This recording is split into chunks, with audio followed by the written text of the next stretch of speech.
जय श्री कृष्णा। राधे राधे। हिंदू धार्मिक मान्यताओं के अनुसार सप्ताह के 7 दिन अलग अलग देवी देवताओं को समर्पित होते हैं। फिर उन्हीं के अनुसार पूजा आराधना की जाती है। बुधवार का दिन सभी देवी देवताओं में सबसे पहले पूजे जाने वाले भगवान गणेश को समर्पित होता है। बुधवार के दिन उपवास रखने का विशेष महत्व होता है, क्योंकि बुधवार के देवता भगवान गणेश बुद्धि के देवता हैं। ऐसे में बुधवार के दिन व्रत रखने पर जीवन में सुख समृद्धि आती है और समय मंगलमय रहता है। ऐसी मान्यता है कि जो भी व्यक्ति बुधवार के दिन व्रत रखता है और भगवान गणेश की पूजा करता है तथा उनकी कथा सुनता है, उस व्यक्ति के जीवन में कभी भी धन और धान्य की कोई कमी नहीं होती है।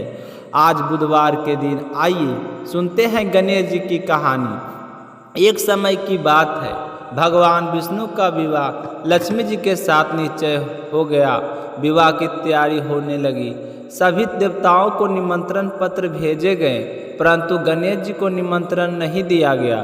कारण जो भी रहा, अब भगवान विष्णु की बारात जाने का समय आ गया।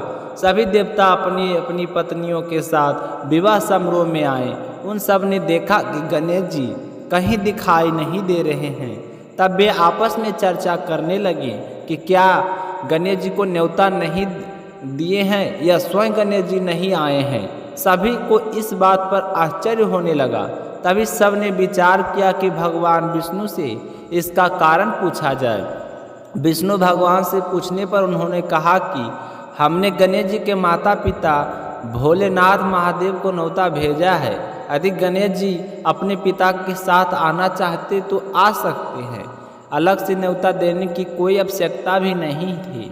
दूसरी बात यह है कि उनको 1.25 मन मूंग, 1.25 मन चावल, 1.25 मन घी और 1.25 मन लड्डू का भोजन दिन भर में चाहिए। यदि गणेश जी नहीं आएंगे तो कोई बात नहीं, दूसरों के घर जाकर इतना सारा खाना पीना अच्छा भी नहीं लगता।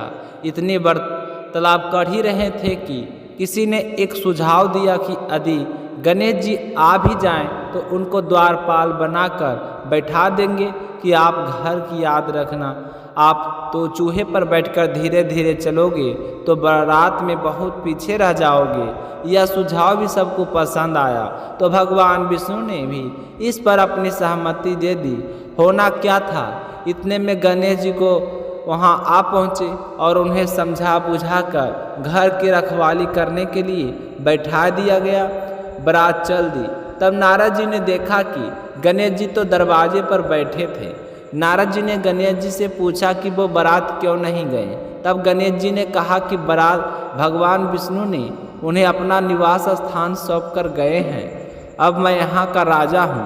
तब नारद जी ने हंसते हुए कहने लगे कि यह भी तो हो सकता है कि उन्होंने आपको द्वारपाल के रूप में यहाँ बैठाया हो। तो गणेश जी कहने लगे कि हाँ, विष्णु भगवान ने मेरा बहुत अपमान किया है। नारद जी ने कहा कि आप उदास ना हो, आप अपनी मुश्क सेना को आगे भेज दें। वो वह रास्ता खोद देगी जिससे उनके वाहन धरती में धंस जाएंगे। तब आपको सम्मानपूर्वक बुलाना पड़ेगा। अब तो गणेश जी ने अपनी मुश्क सेना को जल्दी से आगे भेज दिए और सेना ने जमीन पोली कर दी। जब बारात वहाँ से निकली तो रथों के पहिए धरती में धंस गए। लाख कोशिश करें परंतु पहिए नहीं निकले।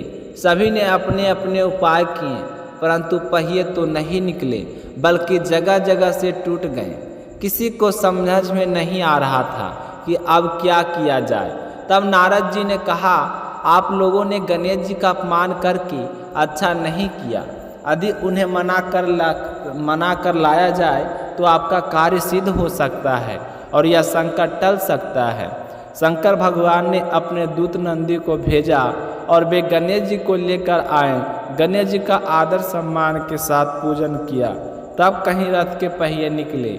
अब रथ के पहिए तो निकल गए, परंतु वे टूटे फूटे थे, तो उन्हें सुधार करने कौन आए भाई। तो पास ही के खेत में एक खातिर काम कर रहा था, उसे बुलाया गया। खाती अपना कार्य करने से पहले श्री गणेशाय नमः कहकर गणेश जी की वंदना मन ही मन करने लगा। देखते ही देखते खाती ने सभी पहियों को ठीक कर दिया। तब खाती कहने लगा कि हे देवताओं, आपने सर्वप्रथम गणेश जी को नहीं मनाया होगा और ना ही इनकी पूजा जन की होगी, इसलिए तो आपके साथ यह संकट आया है। हम तो मूर्ख अज्ञानी हैं, फिर भी पहले गणेश जी को पूजते हैं, उनका ध्यान करते हैं। आप लोग तो देवता गण हैं, फिर भी आप गणेश जी को कैसे भूल गए? आप लोग भगवान श्री गणेश का जय जय बोल कर जाएँ तो आपके सब कार्य बन जाएंगे और कोई संकट भी नहीं आएगा। ऐसा करते हुए बारात वहाँ से चल दी और भगवान विष्णु का लक्ष्मी जी से विवाह संपन्न करा के सभी सकुशल घर लौट आए। हे गणेश जी महाराज, आपने विष्णु भगवान के जैसे कार्य सिद्ध किए हैं, उसी प्रकार सभी के कार्य सिद्ध करें। तो प्रेम से बोलिए भगवान गणेश की जय हो। उम्मीद है आपको यह कथा अच्छी लगी होगी। अगर आपको यह गणेश भगवान की कहानी अच्छी लगी है तो कमेंट सेक्शन में गणेश जी की जय लिखना ना भूलें। धन्यवाद। जय श्री कृष्णा। राधे राधे।